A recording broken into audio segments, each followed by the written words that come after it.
আজকে রান্না ছাদে বসিয়েছি, কারণ ওই জায়গাটা একদমই চিপা, তো এর জন্য রান্না করতে অসুবিধা হয়। তা অঙ্কিতাকে বললাম তুই রান্নাটা বসা, আমি তোকে আগিয়ে দিই। দুই বোন মিলে রান্নাটা করছি। শুভ সকাল বন্ধুরা, নতুন সকালে নতুন শুভেচ্ছা জানিয়ে আরও একটি ভিডিও শুরু করলাম। আশা করি তোমরা যে যেখানে আছো ভালো আছো, সুস্থ আছো। আমরা কেমন আছি তোমরা তো ভিডিওতে দেখছো, নাই বা বললাম। তা বাচ্চাগুলোকে তো খেতে দিতে হবে। আমরা চা খেয়েছিলাম, আর ওরা হচ্ছে ডালিয়া করে দিয়েছিলাম। তার মধ্যে একটু তো আমাদের হসপিটালে যেতে হবে, আমাদের ডিসিশন নিতে হবে আমরা কি করব না করব, কারণ বিল পেমেন্ট হয়ে গেছে, মানুষ যে শরীরের থেকে রক্ত বের করতে হবে।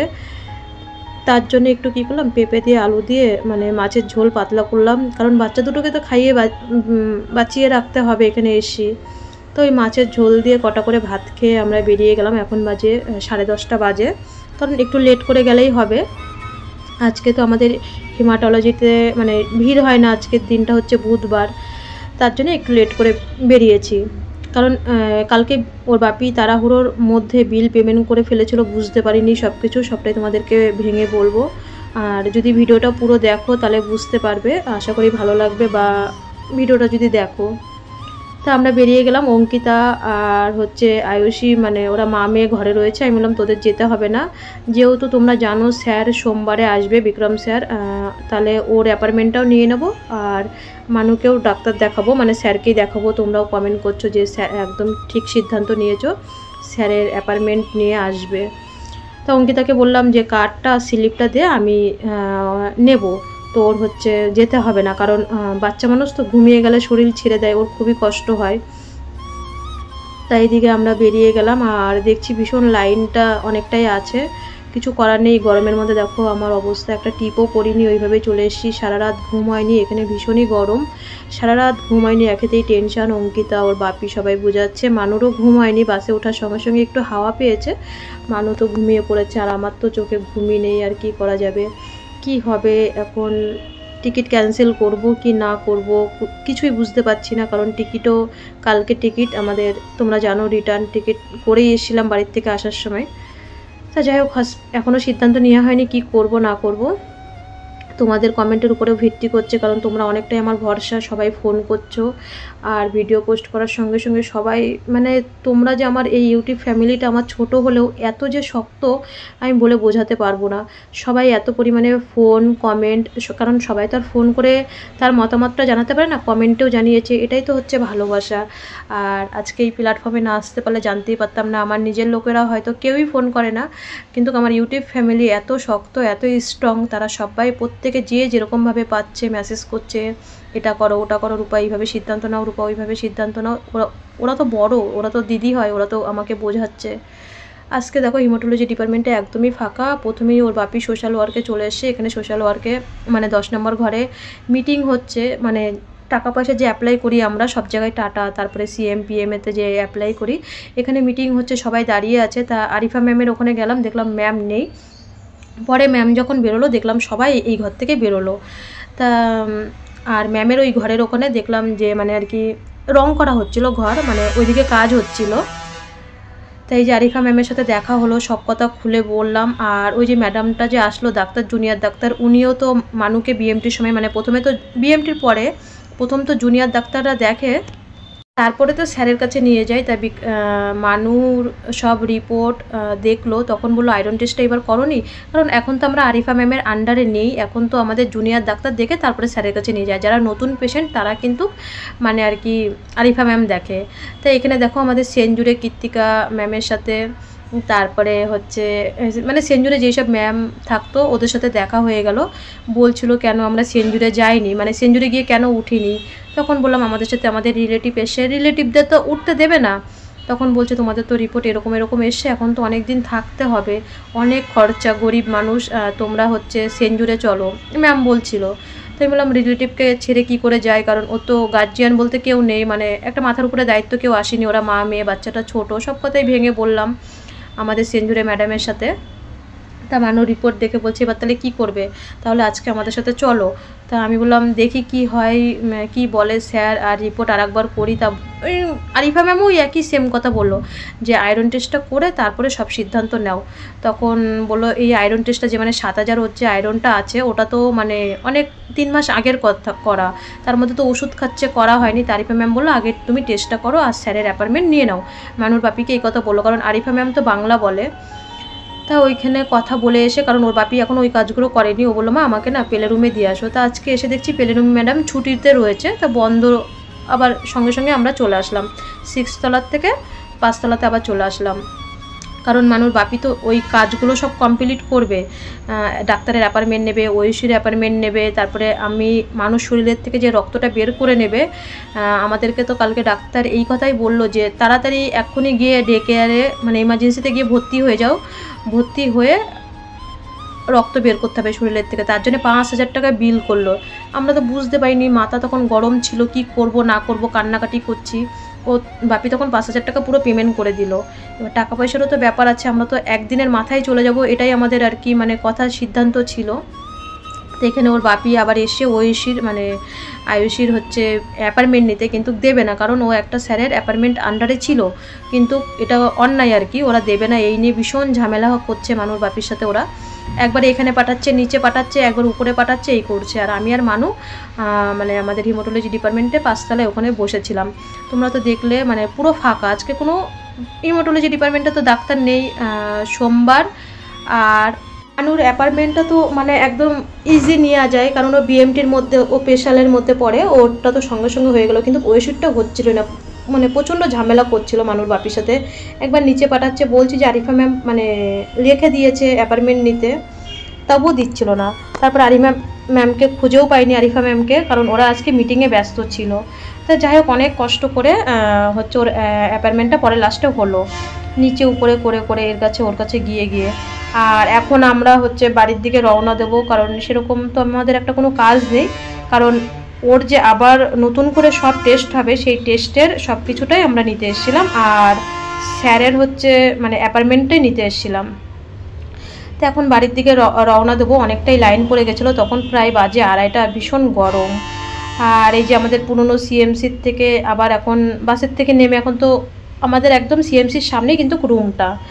আর দেখো এখানে ভয়েসে ভীষণ অসুবিধায়, বোঝোই তো, আমরা আর কি হোটেলের লজের মধ্যে থাকি, একদম পুরো মানুষই তো গিজ গিজ করে, গাড়ির আওয়াজ, চারিপাশে সব রকম আওয়াজই আসে, সবটাই মিলেমিশে ওই আর কি চলতে হয়। তা যাই হোক সবটাই তোমাদের সাথে শেয়ার করছি। তোমরা লাস্টে এটাই সিদ্ধান্ত নিলে যে আমি শরীরের থেকে আরও রক্ত বের করিনি, বিল পেমেন্ট করেছি, কোনো ব্যাপার নেই, কিন্তু এই টাকা আমি পেয়ে যাব, মানে স্যার যখন সাইন করে দেবে টাকা আবার আমার কার্ডে ঢুকে যাবে। তা স্যারের জন্য ওয়েট করতে হবে। আর টিকিটটা পরে তোমাদের কমেন্টের ভিত্তিতে বা সব কিছুতে টিকিটটা ক্যান্সেল করার সিদ্ধান্ত নিলাম, এখনও ক্যান্সেল করিনি। আর দেখো সিএমসিতে প্রথমে যে এই গাড়িতে করে যে রুগী নিয়ে আসতো, সব জিনিসই আছে। তা মানু আবার একটু দেখছিল, আমিও তোমাদের সাথে ভিডিও শেয়ার করলাম প্রথমে। তারপরে প্রথম যে সিএমসি কেমন ছিল সেই সবগুলো মানু একটু ঘুরে ঘুরে দেখলো, আমি আর অত ভিডিও করিনি। তখন 2:30 বাজে, তো ভালো লাগছিল না, সেই সকালবেলা একগাল খেয়ে এসি। আর সত্যি কথা বলতে কি ভিডিও করব, কি তোমাদের সাথে কথা বলবো, মানে টেনশন, শুধু কান্না, মানে চোখের জল ছাড়া, কান্না ছাড়া কোনো কিছুই ভালো লাগছে না। প্রভুর কাছে প্রার্থনা করলাম, প্রভু তুমি পারো, আর তোমাদের আমার যে সবাই তোমরা আছো, সবাই আশীর্বাদে যদি কি হবে না হবে দেখা যাবে। তা দেখো যাচ্ছি, পুরো পাগলের মতন যাচ্ছি, কি বলছি না বলছি তাও অতটাও বুঝতে পারছি না, মাথায় এত বড় একটা টেনশন। আর এই যে রুমে চলে এসেছি, ছাদে রয়েছে জামা কাপড়, তার মধ্যে সকালবেলা জামা কাপড় কেচে মেলেছি, এইসব কিচ্ছু ভিডিও করিনি, সকাল থেকে কোনো ভিডিও করিনি, শুধু রান্নার একটুখানি ভিডিও করেছি। তো ওর বাপি বলছে তুমি গিয়ে ছাদের থেকে জামা কাপড়গুলো একবারে নিয়ে আসো। তা এখন তো গিয়ে এবার স্নান করে তো পরতে হবে জামা কাপড়গুলো। তা কালকে হসপিটাল থেকে এসে না আমি কিন্তু জামা কাপড় ধুইনি, কারণ ওই যে হসপিটাল থেকে এসে কান্নাকাটি, আর আস্তে আস্তেও সন্ধে লেগে গেছিলো।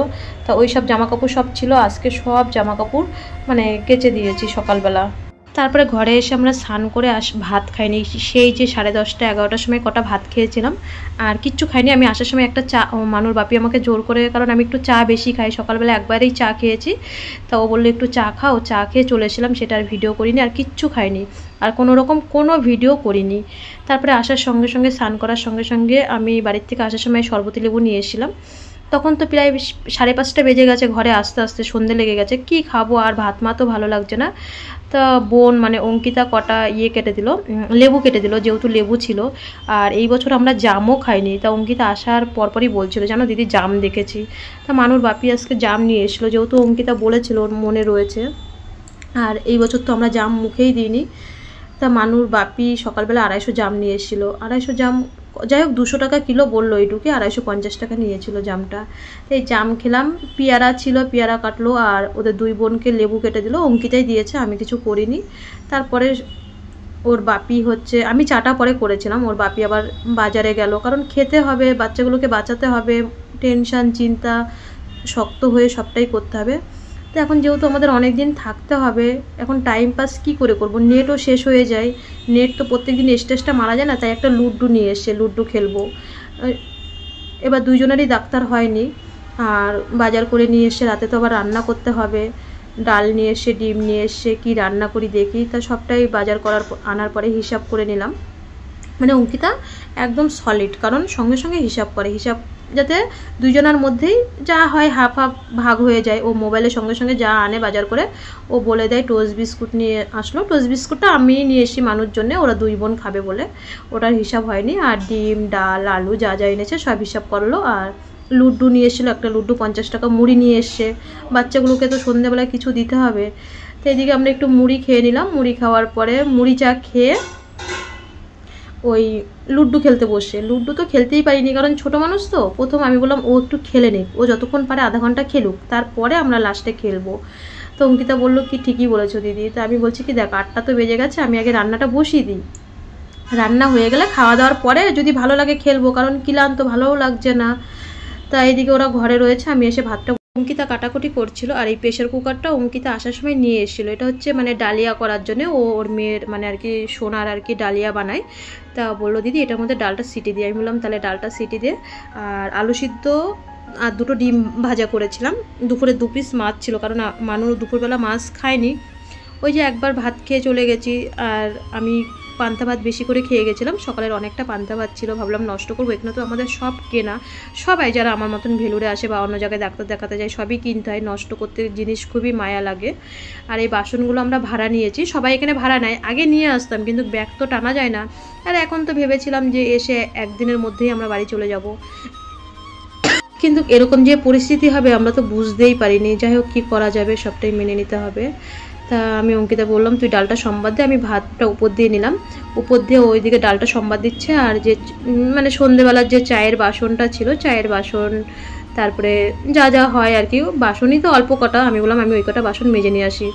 আর এই ছাদে বেশ মাজার জায়গাটাও বেশ সুন্দর। আর এখানে আমরা মাঝে বিকালবেলার পরের থেকে এখানে এসে একটু গল্প টল্প করি, কারণ ফোন বাচ্চাদের কতক্ষণ দেখাবো, ওদেরও তো একটু ঘর থেকে বেরোতে পারে না, মানু তো একদমই না, ছোটোটাও একদম পুরো বন্দি মতন হয়ে গেছে, সব কটাই তো বন্দি মতন।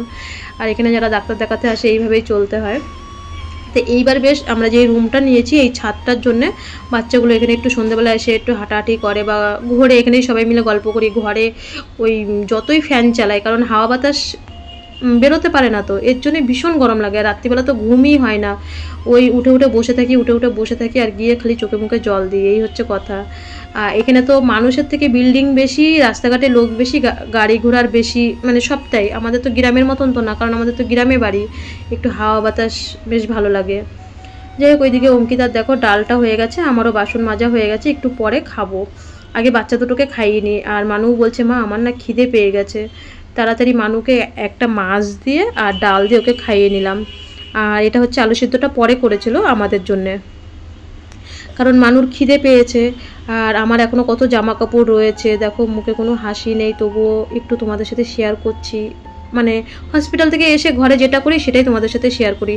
সেই যে বিকালবেলা জামা কাপড়গুলো তুলে নিয়ে এসেছি, আর এগুলো গোছানো হয়নি, তা আমি এগুলো গুছিয়ে, যেহেতু আমার ঘরটা একদম ছোট, একদম অঙ্কিতার ঘরটা তাও একটু জায়গা আছে, ওর ঘরেই ভাতের হাঁড়ি তারপরে বাজার টাজার করে এনে ওর ঘরেই রাখা হয়। আর আমার ঘরটা একদম ছোট, মানে দাঁড়ানোরও জায়গা নেই। জামা কাপড়গুলো গুছিয়ে একবারে ভাবছি ট্রলিতে ভরে ফেলবো, কারণ না হলে কোথায় রাখবো। আর এই চাদরটা যেহেতু ভয়েল, তা ওই ভীষণ গরম, ওর বাপি বলছে এই চাদরটা কিন্তু বিছানায় একদম পাতবে না, কারণ ভয়েল চাদর খুবই গরম লাগবে। তাই বললাম তুমি ঠিকই বলেছো, তার চাদরটা ট্রলিতে ভরে দেবো আর জামা কাপড়গুলো, আর ওই যে কমলা কালার চাদরটা ওটাই পাতবো। যে আমরা হসপিটালে গেলাম, তোমরাও বলেছো যে দিদি একদম মানে ঠিকঠাক ডিসিশন নিয়েছো, স্যারকে দেখিয়ে আসাটাই ভালো। তা মানুর হচ্ছে এই যে আজকে মানে স্যারের অ্যাপয়েন্টমেন্টও নিয়ে নিয়েছি, মঙ্গলবার দিন দেখবে, ওয়েশিটটাও পেয়েছি, সোমবারে দেখবে। আর আয়রন টেস্ট আর যেই টেস্টগুলো সেদিনকে হলো, মানে আগের মঙ্গলবারে যেদিনকে হলো এই মঙ্গলবারেও আমি বলেছি সব টেস্টই করবো, আবার হিমোগ্লোবিন, তারপরে পটাশিয়াম, মানে যা যা আছে সব, হ্যাঁ সব টেস্ট আবার করব। আমার ডবল পয়সা যাক হয়তো 2500-3000 টাকা বেশি যাবে, কিছু করার নেই, আমি আবার সব টেস্ট করব। কারণ এখানে না এই যদি এমনিও কেউ মানে থ্যালাসেমিয়া আসে, প্রথম দিন যেই টেস্ট করাই তারা 1 সপ্তাহ থাকলে আবার হিমোগ্লোবিন টেস্ট করে, মানে বাড়ে কি কমে এটা দেখে। তা আমি বলছি সব টেস্টই করব। তারপরে দেখি, তোমরাও এটা বললে যে রূপা একদম ঠিক সিদ্ধান্ত নিয়েছো, তুমি স্যারকে দেখিয়ে পরে আসবে। তা তোমাদের কথা শুনে বাড়ির লোক, আর আমি জানো তো মানুষ যে বলেছিল কালকে যে জুনিয়র ডাক্তার ওর যে গায়ের থেকে রক্তটা বের করতে হবে, তোমাদের তো পুরোটা কালকে ক্লিয়ারভাবে বলতে পারিনি, বলেছে যে এখনই গিয়ে বলছে এখন সঙ্গে সঙ্গে ডে কেয়ারে গিয়ে অ্যাডমিট হওয়ার জন্য 5000 টাকা নিয়েছে। জানি না, হয়তো টাকা দিয়ে দেবে, স্যার আসুক পরে, স্যারের সাথে তো সব আলোচনা করব। তারপরে আমি তখন তো মাথায় অতটা আমাদের কাজই করছি না, কি করব। দাদাকে বলার সঙ্গে সঙ্গে দাদা আবার টাকা পাঠিয়ে দিয়েছে, কারণ আমরা একরকমভাবে এসছি আর একরকম হয়ে গেছে। তা সঙ্গে সঙ্গে ওর বাপি বললো কি যে আগে বিল পেমেন্ট করে আসো। তা মাথায় তখন কাজ করছে না, তখন কি করব দুজন মিলে, আমি কান্না করছি আর ও বিল পেমেন্ট করে ফেলেছে। তা পরে দেখছি যে ওর যে গায়ের থেকে রক্তটা বের করবে বেড চার্জ 5000 টাকা, মানে তারপরে বিল পেমেন্ট করার পরে বলছে যে আগে রক্ত আজকে বের করতে হবে 200 ml, আর থ্যালাসেমিয়াদের 180 ml রক্ত দেওয়া হয়, 200 বের করে ফেলবে। তারপরে কালকে ব্লাড টেস্ট করে, মানে শুক্রবার, কালকে আজকে তো বৃহস্পতিবার না, আজকে বুধবার, তাই না, আজকে বুধবার, কালকে বৃহস্পতিবার এই ভিডিওটা পোস্ট হবে। কালকে রক্ত দিয়ে দিতে বলেছিল, আজকে বুধবার, আজকে ব্লাড টেস্ট করে বা কালকে আয়রন টেস্ট করে আবার শুক্রবার দিন ওই জুনিয়র ডাক্তারেরই আবার ওপিডি দিয়েছিল।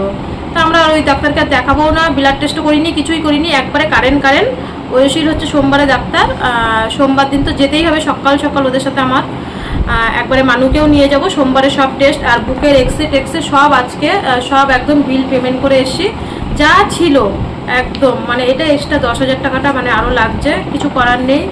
আর এসছি যখন এর শেষ দেখে ছাড়বো, লড়াই তো এত তাড়াতাড়ি আমি ছাড়বো না, লড়াই মানে ছাড়ার মতন তো মেয়ে আমি না, এত বড় যুদ্ধ করেছি, এই জায়গায় দাঁড়িয়ে আরও লাস্টটা করব। তোমরাও বলছো যে দিদি একদম ঠিক সিদ্ধান্ত নিয়েছো, বোন একদম তারপরে সমাধি ফোন করেছে, মানে সবাই যে যেরকমভাবে পেরেছে ফোন করেছে, যে যেরকমভাবে মেসেজ করেছে যে একবারে এটা ঠিক সিদ্ধান্ত নিয়েছো, স্যারকে দেখিয়ে আসো, 10 দিন থাকতে হবে, থাকো, তাও ভালো, একটু খরচা বেশি পড়বে, কিছু করার নেই। তো এই হচ্ছে কথা, আজকে সব একদম বিল পেমেন্ট করে এসছি, বুকের এক্সরে যত রিপোর্ট আছে মানে আবার করতে হবে, আমি বলছি যা রিপোর্ট করতে হয় তাই করাবো, কিন্তু সোমবার দিন করাবো, মঙ্গলবার যেহেতু স্যার আসবে আমি আবার সব করাবো, এই হচ্ছে কথা। আর ওই 5000 টাকাটা যেটা পরে ঢুকে যাবে, স্যার বললেই দিয়ে দেবে, কারণ আমরা গরিব মানুষ, স্যার আমাদের প্রচুর পরিমাণে হেল্প করে, মিথ্যা কথা বলবো না, ভগবান তো আছে। যাই হোক বন্ধুরা, এখন প্রায় 11:30 বেজে গেছে, এই খাওয়া দাওয়া করলাম, অঙ্কিতা আমি বাসন টাসন মেজে ঘরে আসলাম, তাই তোমাদের সাথে এই সারাদিন পরে একটু কথা বলছি, ভালোও লাগছে না কথা বলতে, কারণ আমাদের তো ডেলি ব্লগ দিতেই হবে, তাই একটুখানি কাজ শেয়ার করলাম তোমাদের সাথে ঘরে এসে, রুমে এসে।